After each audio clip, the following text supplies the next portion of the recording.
passé un coup il y a quelques semaines, je sais plus très bien, peu de temps après la moisson, pour intégrer les pailles. Donc un deuxième coup de déchômeur rapide pour qu'elles se digèrent à la surface du sol.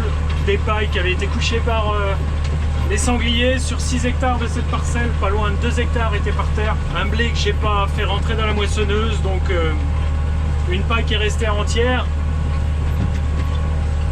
Et quand elle n'est pas broyée par la batteuse, eh bien mes outils ont du mal ensuite à passer dedans, et surtout le semoir.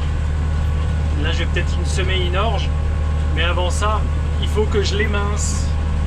C'est ce que je suis après faire. Et là ce deuxième coup de déchômeur rapide en temps normal m'aurait été épargné, mais je descendrai tout à l'heure, je vous ferai voir. Et là je suis obligé de le faire pour que mes outils puissent passer.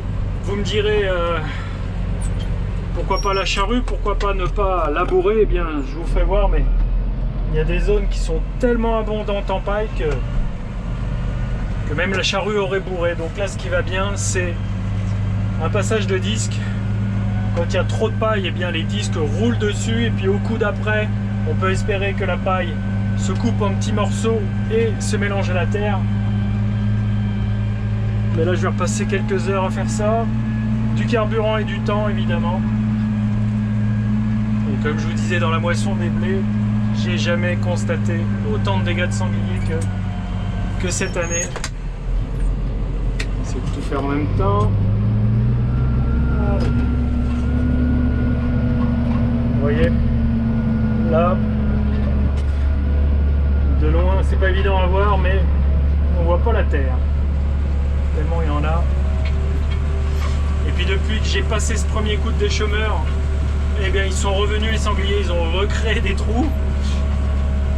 Alors faut que je sois très vigilant, j'ouvre l'œil pour pas me fourrer dedans. Je pourrais aller un peu plus vite dans le cœur du champ où ils sont pas allés, mais ils viennent et ils sortent du bois qui est juste à côté. Ils continuent de trouver des grains, des vers de terre. Là dans un premier temps, ce qu'ils sont venus chercher dans le blé, c'est le grain lorsqu'il était laiteux, pâteux. Et aujourd'hui les pailles les attirent les vers de terre dans la terre. Et par conséquent, ça attire les sangliers qui mangent un petit peu de tout. Ils mangent les vers de terre. Et finalement, mon champ est toujours attractif pour eux. Et là, c'est cool, l'outil rentre bien. Il fait un petit peu de poussière car les premiers millimètres ont commencé à sécher. Il y a 48 heures, il a plu. Et 48 heures avant aussi, il a plu. On n'est pas loin de la vingtaine de millimètres là sur ce sol limoneux. Donc il y a toujours de la fraîcheur. Pas très loin.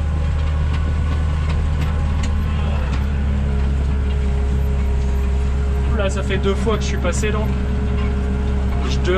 ça va se tasser un petit peu. Je vais laisser quelques jours, quelques petites semaines. Les repousses de blé vont se fourrer là-dedans parce que toutes les graines qu'ils ont fait tomber, eh bien, vont germer. Ça va donc se salir, et puis j'y passerai le chisel donc pour ouvrir le sol, pour le faire respirer, que l'orge qui s'implantera là-dedans puisse s'enraciner convenablement.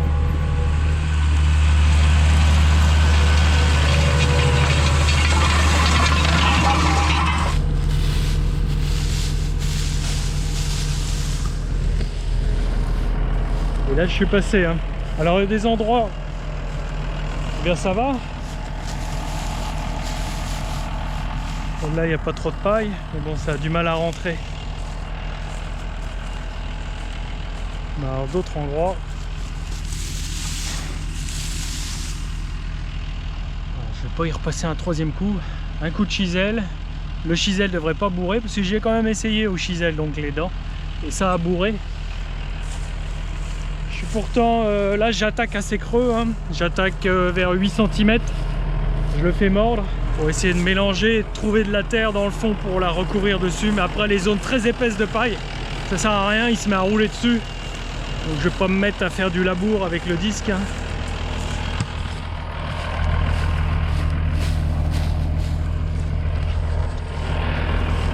Heureusement que tous les champs sont pas comme ça.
pas si vous avez entendu le bruit de l'outil. Bon, il y a quelques cailloux par endroit. C'est d'ailleurs pour ça que il était compliqué de ramasser et de monter la paille qui était plaquée au sol au risque de monter les pierres. C'est arrivé chez les confrères cette année. Et une pierre dans une moissonneuse batteuse, eh bien, ça ressort pas comme c'est rentré. Ça y reste et ça froisse de la tôle et pas que de la tôle. Donc là, le bruit, on entend, oui, donc les cailloux, mais aussi pas mal un bruit de paille abondante. Et la paille arrive à faire du bruit, quoi, tellement il y en a. Ça fait comme un froissement de papier. Bon, c'est sûrement pas évident de le voir de chez vous, de l'entendre de chez vous.